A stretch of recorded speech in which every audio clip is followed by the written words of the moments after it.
My wife left our marriage and our home several months ago. We had a couple of intimacy encounters since, and I thought maybe we'd be able to work it out. Unfortunately, next week, we're doing official divorce mediation.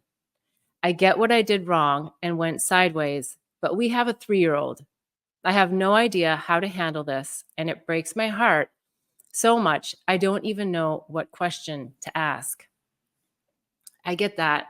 I think whenever there's children involved, it can be a really difficult break. However, the thing that always comes to mind to say is that when we remember we have soul contracts with others, we know that your young daughter, your 3-year-old, has chosen you. She's chosen you as her parents, and you've chosen her on a soul level. This has always been part of the plan. And as difficult as that is to actually say, yeah, it's okay, there's so much growth that is going to come from you and your wife splitting, because for whatever reason, your soul plan is that you're not going to grow together, and that's why you're splitting. And this will allow you an opportunity to grow in a different way, and it will allow your wife to grow in a different way, and it'll, even more importantly, allow your 3-year-old to see what it looks like to actually make these heartbreaking decisions and move forward in a way that isn't traditional. Everybody wants to believe that there's a white picket fence and that we get married and we stay married. And while I'm a big proponent of staying married, when the spiritual growth isn't happening and there's a stalemate for whatever reason, the soul contract's done.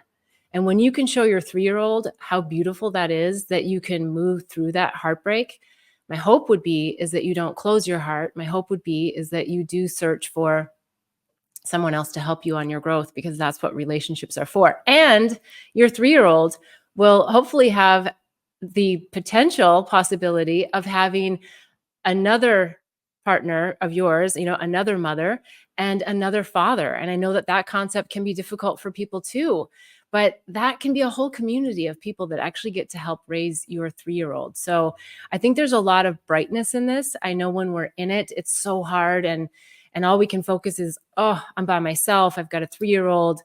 But I think when you start looking at it from more of a soul level, you'll start to see that there's so many opportunities that you're going to have and that your 3-year-old are going to have for growth, and that you're doing the right thing.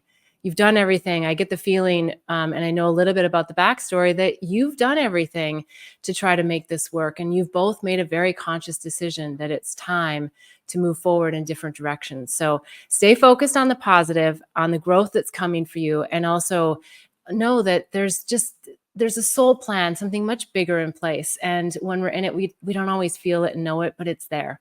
So I hope that that's inspiring for you as well. And if not, you can always write in the comments, and I'm happy to discuss even more. I would love for you to go on to bethbell.me and take the state of the heart assessment. If you haven't already, you'll find out, like, what state is your heart in? Are you blocked? Are you broken? Are you healing? Or are you whole? And even when we're in our whole hearts, we never know what's going to happen in life, and things can break our hearts. And that's where a spiritual toolbox really comes in and is incredibly helpful and handy. And it requires us to do that deep inner work, the work that sometimes gets tough to do when our lives are busy and crazy, but guaranteed, if we don't do the pause, life is going to pause for us and push us into those moments where we have to do that work. On bethbell.me, you'll also see the Awakening and Healing Handbook. There's lots of modalities, lots of tips, tools, techniques that can also help you on your spiritual journey and building that spiritual toolbox. If you have any interest in spiritual medicines, there's the psychedelic resource guide that's also very helpful. Even if you have someone else in your family that might be interested and you're like, why are they even considering this? I think that would be a very helpful tool for you.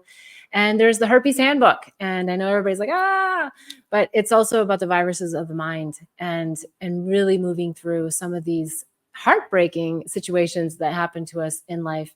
And herpes does not have to be that.